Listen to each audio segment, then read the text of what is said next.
Okay, so then YouTubers, I don't make a lot of live videos, and this isn't an actual live video, but I thought I would just make one and then post it as soon as I get through making it and update y'all on what's going on here. I put some videos up about me having some banjos and selling them. There's a real nice guy up in Wisconsin, bought both of them, 2 different auctions. He bought them both. He's just a real nice fellow. We've been talking online a little bit, and he made a comment. Apparently he's seen some of my videos, so that's a good thing. Anyway, I was telling him, and I don't know how many of y'all know the story, but probably if you look on my page, the first video you'll see that pops up is where I talk about how I got my first banjo. Well, it wasn't my first banjo. Let me go all the way back. And I'm just going to tell this story, then I'm going to put it out there. We was in church when I was a little boy, and there was a man in church who was friends with my parents, and he took me fishing, and he was just a nice guy, and he didn't have, his kid wasn't old enough to go fishing, so he took me, and my dad was too busy, so that worked out real good. Well, he died before I got grown up, and he never did probably get to take his own kid fishing, which was too bad. But that little time we had there, we didn't catch a fish, but we rode around in the boat, and we had a real big time, and it was awesome. Well, his father gave me a banjo. Of course, I didn't know what to do with it. I didn't know how to tune it. I don't remember. I think it was a 4-string, and it sat around for the longest time. And then I swapped it or gave it. I might have sold it and put my money toward a clutch for my go-kart or something like that.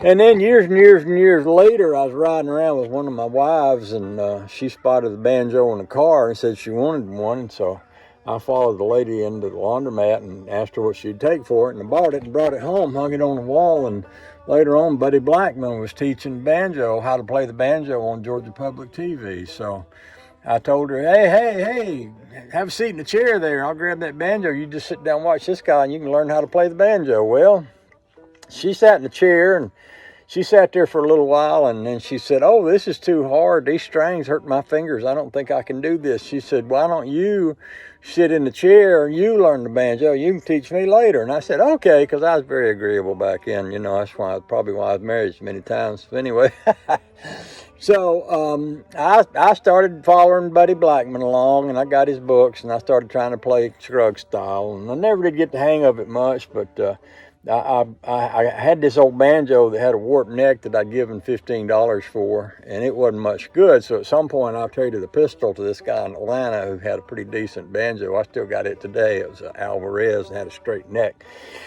And I carried that around with me for 25 years. Never did get the hang of it, but I had it, and I had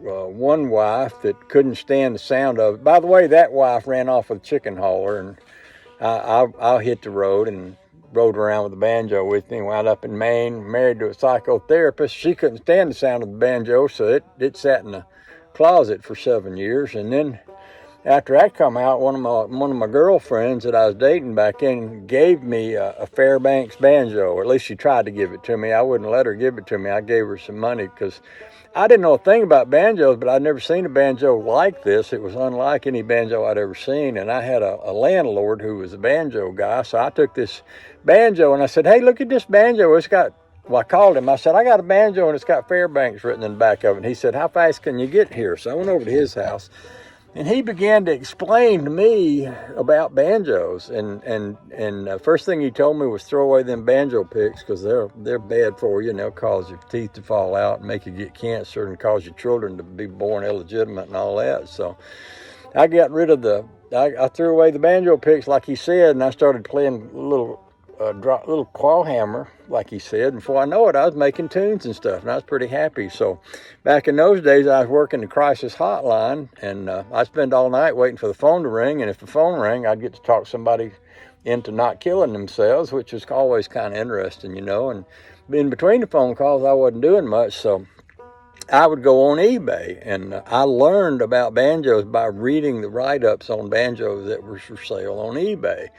And I started buying banjos. Of course, I didn't have any money, but I'd put it on my credit card, and with the theory that I would turn around and sell the banjo after because I wanted to see what a SS Stewart felt like and what a Fairbanks. You know, I had a Fairbanks, but I wanted to see there was Fairbanks and there was Fairbanks and Cole and there was the Dobsons and the SS Stewarts and the Bacons and all these different banjos. And you know, you just can't know what you're into if you don't have one in your hands. And back in those days, what I was learning was that banjos around the turn of the century, before electricity was invented, were very innovative, and people down and around the Boston area and Pennsylvania and places like that had whole factories set up to try, and they was trying to invent a banjo that you could hear in a dance hall with 25 or 30 people dancing, you know, over the sound of their feet hitting the floor. They're trying to make them louder and louder and crisper and all that stuff. And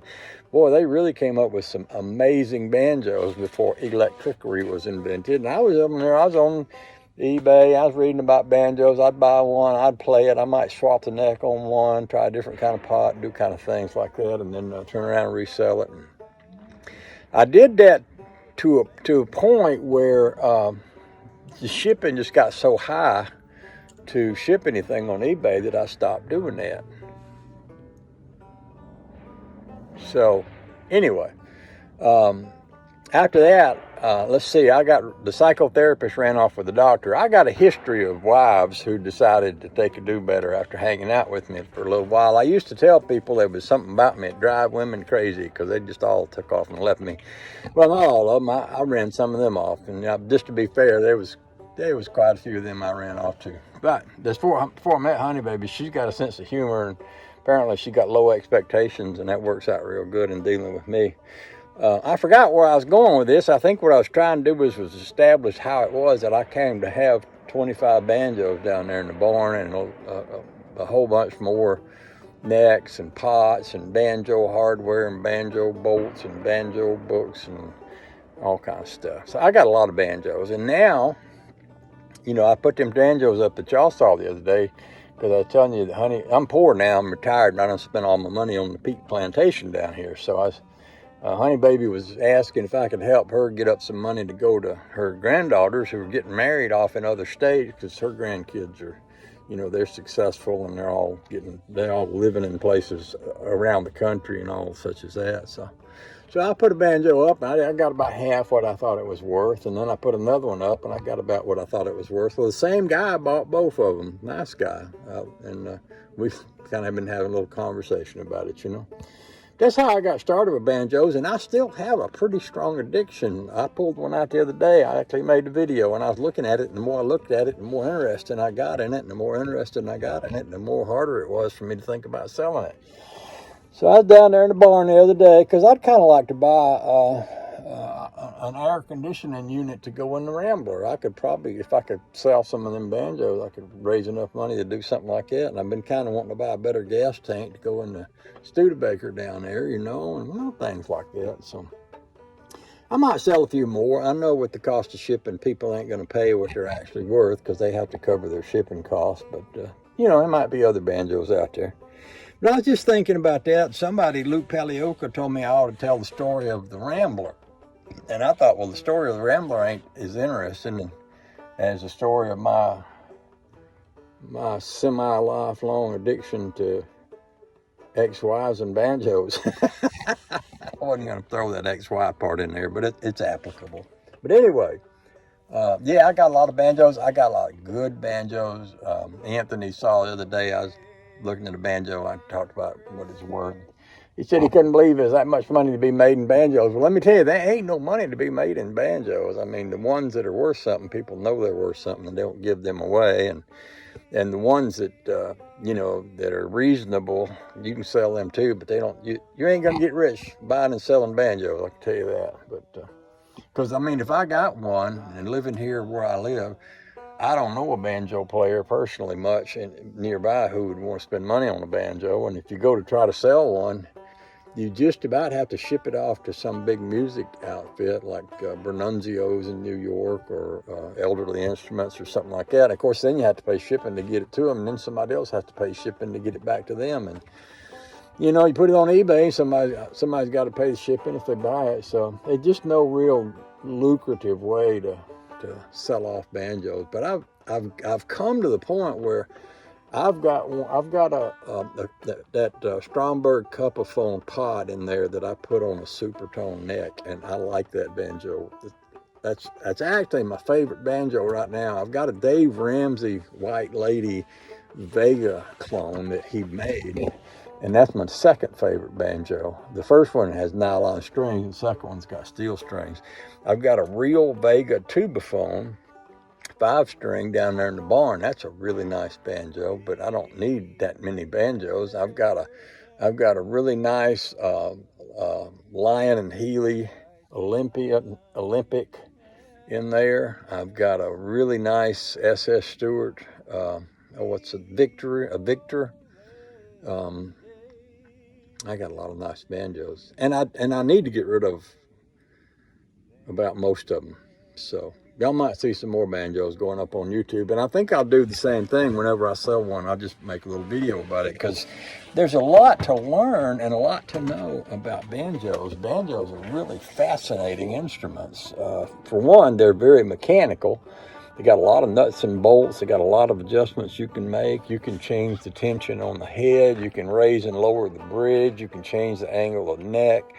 You can put a different type of pod, different type of bridge, different types of strings. There's all kind of ways you can adjust them and make them do different things.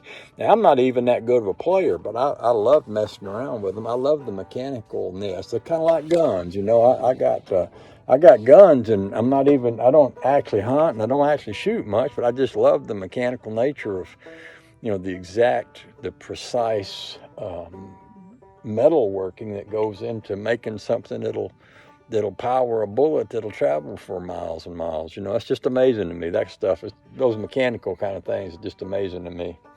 But I ain't gonna live forever. Honey Baby every now and again says, well, what's gonna happen when you die and there's a barn full of banjos and all these old cars, and you know, what am I supposed to do with all that stuff? And she got a good point. I'm 71 years old so far, and I'm still going. I'm still getting older every day, so I'm starting to think, well, you know, I can buy an electronic 12-volt air conditioning system to put on that Rambler, and I just went through the heater core. I took the Rambler heater all apart and put it back in there, and they make some of them that you can buy they've got the heater and the air conditioning built in, but I'm thinking the heater that's in the ones I've been looking at are powered off the water system of the engine anyway, and they're not going to be as good as the original one in there if that one is working, because the way it's hooked up, it's got an airtight system to funnel the heat toward the windshield or toward your feet and stuff like that, which I'm pretty sure I've seen some of these aftermarket, you know, one size fits all heaters, and they got a little piece of squirrely looking hose and a little plastic thing you can try to tape up under the dash. It ain't gonna stay and all that stuff. I don't want nothing like that.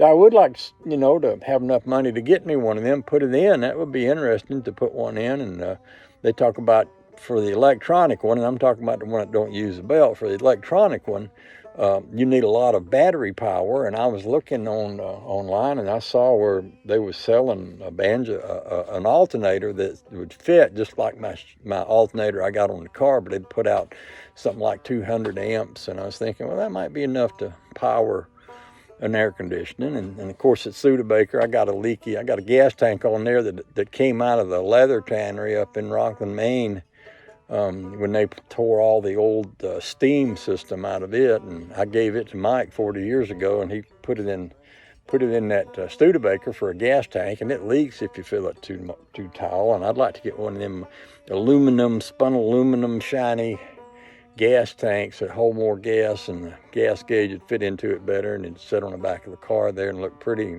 I'd like to have something like that, but that's $600 right there. Oh, let's see what else. There's all kind of things I'd like to have that would further my excitement about staying alive. And you know, I'm convinced that being excited about staying alive is what keeps you alive. If you don't have anything to be excited about, people just die. People just get bored and they just die. And not only do I not want to get bored, but I'm not bored. I'm fascinated and interested in stuff like that Boston whaler getting out on the lake on a nice day. I could almost do it today. The sky just cleared up while we were sitting here talking. I can see sunlight over there. You know, it'd be a great day to put that Boston whaler in, ride around, shoot some video, maybe pull some music, make videos. I like making videos. That's a lot of fun.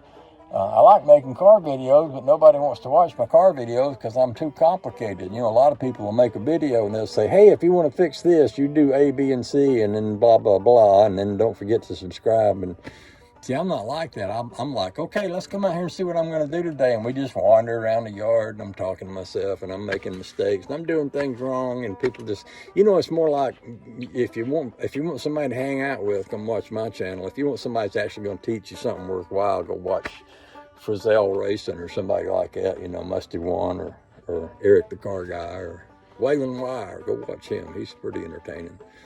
But anyway, I don't know what I started talking about other than banjos and stuff, but I just thought I'd share all that with you because it's important. It's very important. It's very meaningful in my life, and if anything is meaningful in my life, I'm going to share it with y'all whether you like it or not. If you don't like it, you can just mosey on down the line and be kind enough to tip your hat as you go down the road and all that. That's fun. That just reminded me, I've got a Christmas card in there. I used to work in the mental health business. Among my many, I've been fired from more jobs than most people's ever had. There's something about the dyslexic ADHD and my general craziness, which is, you know, short attention span and everything. So I was a truck driver and I was a carpenter and I did some furniture repair and I worked in the mental health business and I worked in the bank and I've done so many things.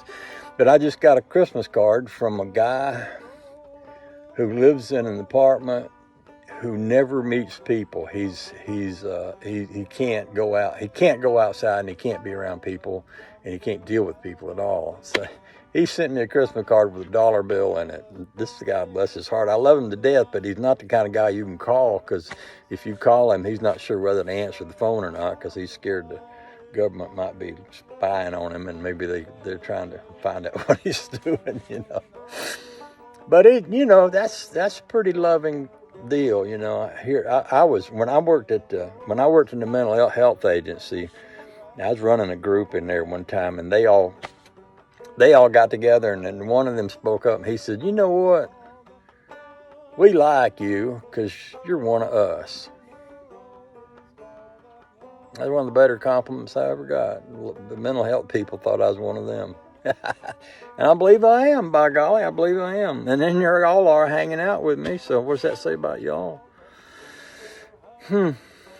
Imagine it.